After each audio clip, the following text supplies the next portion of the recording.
everyone, this is Erin Gates from Lizzie Knits and Three Birds Yarn Studio, and I am going to show you how to do the long tail cast on. I think this is a great cast on and very versatile, so it's a great skill to know. And this is the cast on that I use for all of my projects, so it's great for like hems of sweaters.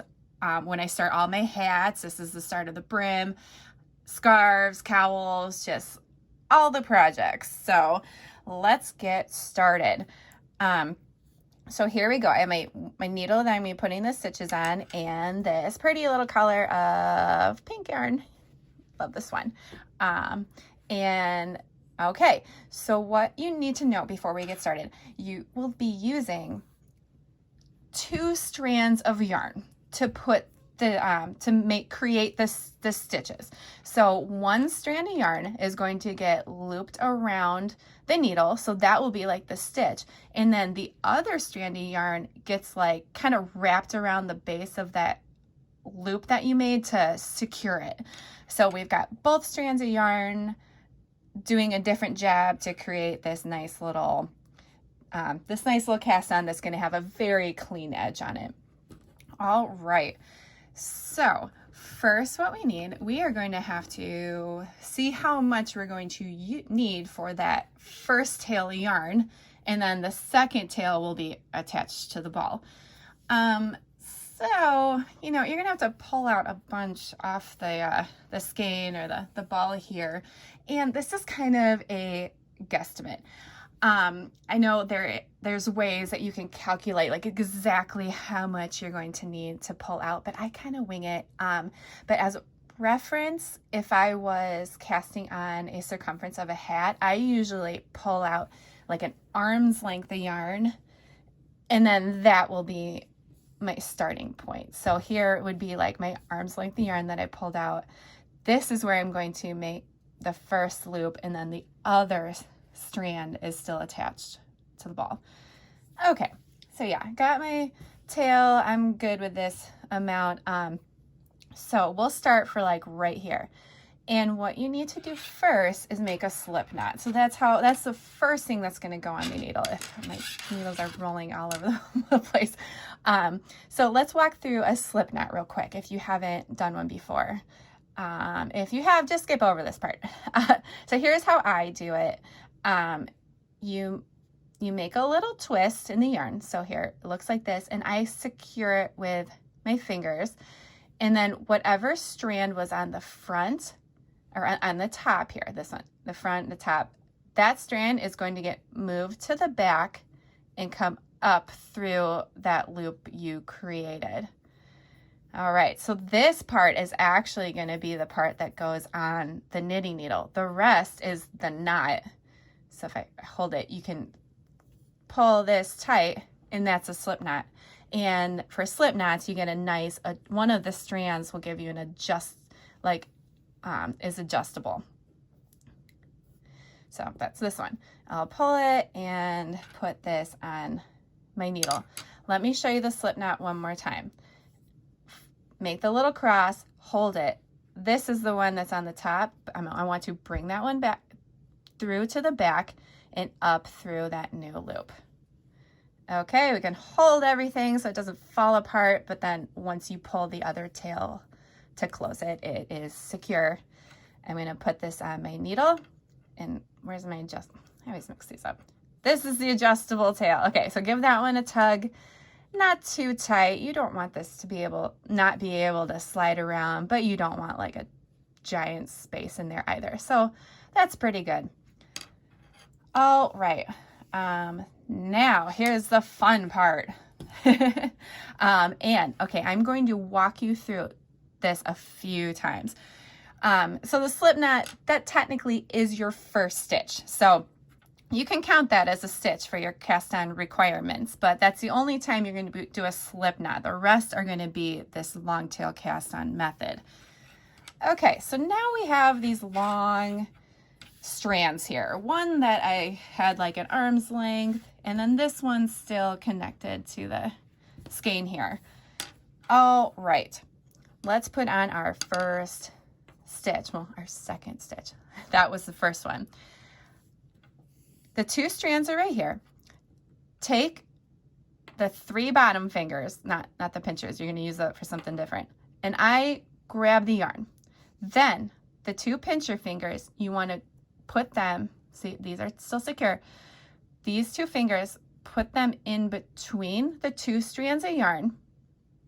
And, okay, slowly, you're gonna flip your hand inside out. And look at, I still have those 2 strands in those fingers. Oops, I'm gonna lose my stitch here. And flip that inside out. Let's do this one more time. Grab the strands, 2 pincher fingers, go into the 2 strands and flip your whole hand outwards. All right, so now you have these 2 little like bunny ear things. So technically you're working with 4 strands of yarn here. Well, I mean, granted it's 2, but like picture this as 1, 2, 3, 4. So what you need to do, got a little loose there. So I am gonna do this. Let me grab this one more time. Here, you can watch me do it again. And flip outwards. You want to take your needle now under the first strand and over strand number 3 and pull 3 through that first loop. Now you can let go of everything and tighten it. Ta-da! Here's your first stitch. Say one strand made the loop on top and that other strand made the little like it kind of wrapped around this loop to hold it in place. So now you have a stitch. Let's do it again.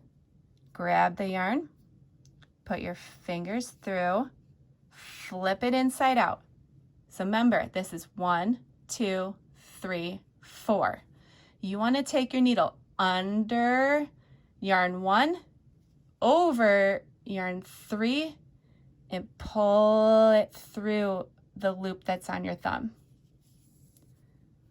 Okay, do it again. Flip inside out. Under yarn 1, over yarn 3, bring it through that loop, and then you can let go of everything and kind of like tighten it up. So after every time you do this, you can wiggle these yarns a little bit so they're nice and even. You don't want big loopy stitches here, but you also don't want super tight ones. So you don't have to like tug on these and like make them like crazy tight, because it's going to be hard to knit into on your next round and it's going to look really uneven.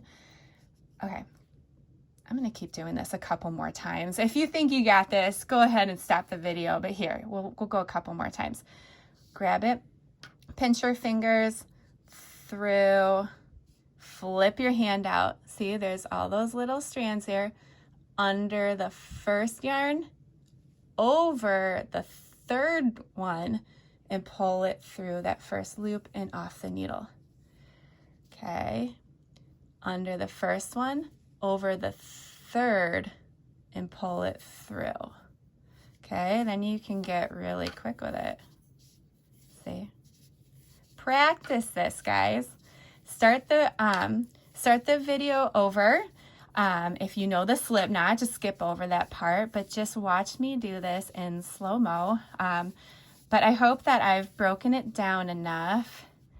See, under the first one, over the third, and through, and you'll get it. Just keep on practicing. This is such a great cast on, and very helpful. Oh, look at, see what I mean? I wasn't paying attention. That is not good. I would take these off and redo them. I was going too fast. So take your time and make sure your stitches are nice and even. But when you start to, yeah, I don't like that. Get rid of those. But then when you go on to move onto your second round, you can see you already have this nice little clean edge going on here. And that's what the base will look like of your work. So, okay, that's it. And then, last tip, when you're ready to start, like let's say I'm finished here. So find your tail end, the one that's not attached. So I got a whole bunch here, and this is the one that's attached to the ball.